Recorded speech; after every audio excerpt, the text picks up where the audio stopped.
Good morning dear students. आप सभी का इस एजुकेशनल यूट्यूब चैनल पर हार्दिक स्वागत है। प्रिय विद्यार्थियों, पिछले वीडियो में हमने मुगल चित्रकला के विकास के बारे में पढ़ा था। उसके अंतर्गत हमने बाबर, हुमायूं तथा अकबर के काल में चित्रकला के विकास का अध्ययन किया था और आज हम मुगल चित्रकला के विकास में जहांगीर, शाहजहां और औरंगजेब के काल में जो विकास हुआ उसकी चर्चा करेंगे। जहांगीर के काल में मुगल चित्रकला अपने चरम पर पहुंच गई थी। एक तरीके से जहांगीर के काल को मुगल चित्रकला के क्षेत्र में स्वर्णकाल कहा जा सकता है। सभी मुगल बादशाहों में जहांगीर के काल में चित्रकला का सर्वाधिक विकास हुआ। जहांगीर के काल में चित्रकला की प्रमुख विशेषताओं में छवि चित्रों को प्रोत्साहन, प्राकृतिक दृश्यों पर चित्रण तथा पशु पक्षियों एवं व्यक्तियों के जीवन से संबंधित चित्र बनाने की परंपरा की शुरुआत हुई। जहांगीर ने हेरात के प्रसिद्ध चित्रकार आका रिजा या आगा रजा एक ही बात है, आका रिजा के नेतृत्व में आगरा में एक चित्रणशाला की स्थापना की। जहांगीर के समय के प्रमुख चित्रकारों में फारूक बेग, गोवर्धन, बिशनदास, उस्ताद मंसूर, दौलत, मनोहर, अबुल हसन, मोहम्मद नादिर, मोहम्मद मुराद, माधव, तुलसी आदि प्रमुख थे। उस्ताद मंसूर और अबुल हसन जहांगीर के समय के सर्वश्रेष्ठ चित्रकार थे। जहांगीर ने उस्ताद मंसूर को नादिर उल असर तथा अबुल हसन को नादिर उल जमा की उपाधि प्रदान की थी। उस्ताद मंसूर पशु पक्षियों, फूलों के चित्र बनाने में विशेषज्ञ था और अबुल हसन व्यक्ति चित्र, पोर्ट्रेट पेंटिंग में विशेषज्ञ था। तो ये आपको ध्यान में रखना है। काफ़ी इतिहास के एग्जाम्स में क्वेश्चन पूछा जाता है ऑब्जेक्टिव एग्जाम में कि अबुल हसन वो किस में विशेषज्ञ था, तो व्यक्ति चित्र में, और उस्ताद मंसूर पक्षियों व फूलों के चित्र में। उस्ताद मंसूर ने दुर्लभ पशु पक्षियों और अनोखे पुष्पों के अनेक चित्र बनाए। उसकी महत्वपूर्ण कृतियों में साइबेरिया का एक बिड़ला सारस तथा बंगाल का एक अनोखा पुष्प ये मुख्य हैं। अबुल हसन ने तुजुक ए जहांगीरी, जो जहांगीर की आत्मकथा है, के मुख पृष्ठ के लिए भी चित्र बनाया था। यह जहांगीर के सिंहासनारोहण का चित्र था। अबुल हसन के चित्रों की सबसे प्रमुख विशेषता उनकी रंग योजना थी। बिशनदास जहांगीर के समय का अग्रणी चित्रकार था। बिशनदास छवि चित्र यानी मानव आकृति के चित्रांकन में विशेषज्ञ था। मनुष्य आकृति का अंकन जहांगीर के काल में चरमोत्कर्ष पर पहुंच गया था। जहांगीर ने बिशनदास को अपने दूत खान आलम के साथ फारस के शाह के दरबार में शाह व उसके परिवार का चित्र बनाकर लगाने के लिए भेजा था।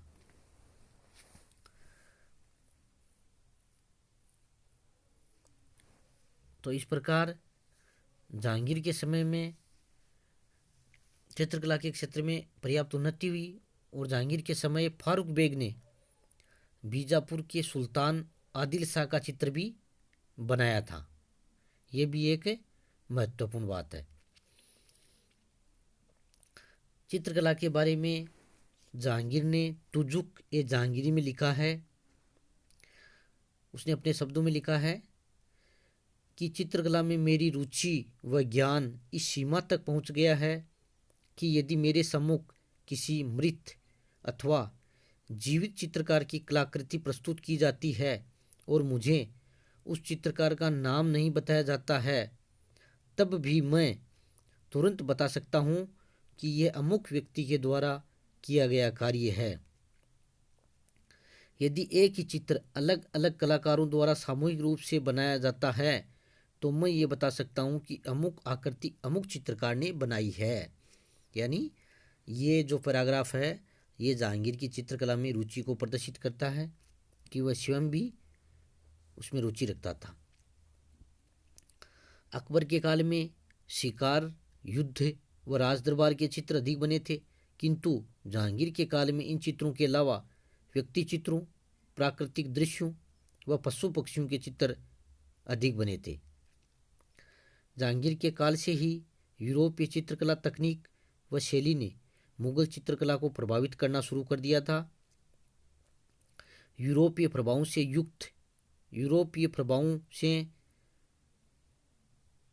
युद्ध के चित्रांकन में प्रकाश व छाया का प्रयोग, नए रूपकों, घुमड़ते बादल व तेल चित्र की तकनीक का मुगल चित्रकला में प्रयोग शुरू हो गया था। तो इस प्रकार जहांगीर का काल चित्रकला की दृष्टि से उन्नति का युग था। इसके बाद में शाहजहां का काल। शाहजहां के काल में स्थापत्य कला का ज़्यादा विकास हुआ। स्थापत्य कला के क्षेत्र में जहांगीर का काल स्वर्ण काल माना जाता है, लेकिन चित्रकला के क्षेत्र में जहांगीर के काल के जितना विकास नहीं हुआ था। शाहजहां देवी संरक्षण में चित्र बनवाना अधिक पसंद करता था। उसके छवि चित्रों में सिर के पीछे प्रभामंडल बनाया जाने लगा। शाहजहां का एक चित्र भारतीय संग्रहालय में है जिसमें शाहजहां को सूफी नृत्य करते हुए दिखाया गया है।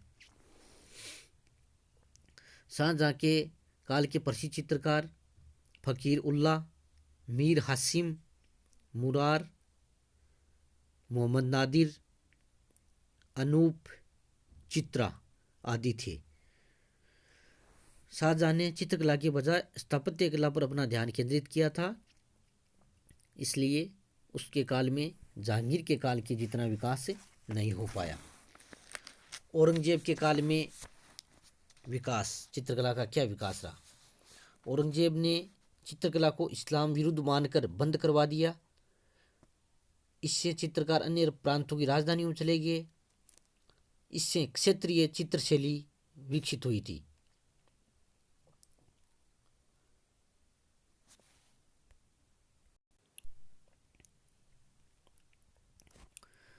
इस प्रकार औरंगजेब के काल में बादशाह के संरक्षण के अभाव में चित्रकला की प्रगति में बाधा उत्पन्न हुई और प्रांतीय शासकों के संरक्षण में चित्रकला का विकास हुआ था। प्रांतीय कला के रूप में चित्रकला के विभिन्न स्वरूप हो गए और चित्रकला जनजीवन के अधिक निकट हो गई, लेकिन औरंगजेब का चित्रकला के विकास में कोई भी रुचि नहीं थी। उसने एक तरीके से बंद कर दिया था। इस प्रकार हमने मुगल चित्रकला के विकास का अध्ययन किया है। अब मुगल चित्रकला की हम विकास खूब हुआ मुगल कला में, लेकिन इसके साथ साथ एक दुर्बलता अवश्य ये थी कि उसमें यानी मुगल चित्रकला में साधारण जनजीवन को चित्रित करने का प्रयास नहीं किया गया। चित्रकला मुख्यतः दरबार और बादशाहों के निकट ही रही। इस कारण जनजीवन का प्रभाव उस पर नहीं पड़ा और सामान्य व्यक्तियों, जनजीवन, इनका चित्रण कम हुआ। ये एक तरीके से मुगल चित्रकला का दोष कहा जा सकता है। तो इस प्रकार हमने इस 2 पार्ट की वीडियो में मुगल चित्रकला के विकास का अध्ययन किया है और आपको निबंधात्मक प्रश्नों की दृष्टि से मुगल चित्रकला के विकास को रेखांकित कीजिए। एक क्वेश्चन ये भी बनता है और दूसरा क्वेश्चन जहांगीर पर विशेष रूप से आ सकता है कि मुगल सम्राट जहांगीर के काल में चित्रकला के विकास को समझाइए। यह स्वर्णकाल जहांगीर का काल चित्रकला का स्वर्ण काल माना जाता है, विवेचना कीजिए। ये जो टॉपिक है वो पेपर फर्स्ट और पेपर सेकंड दोनों के लिए यूजफुल है, इसलिए आप इसको ढंग से अध्ययन करें, होम असाइनमेंट करें, और जो कल PDF भेजी थी उसका भी आप अध्ययन करें। इसी के साथ साथ बहुत बहुत धन्यवाद।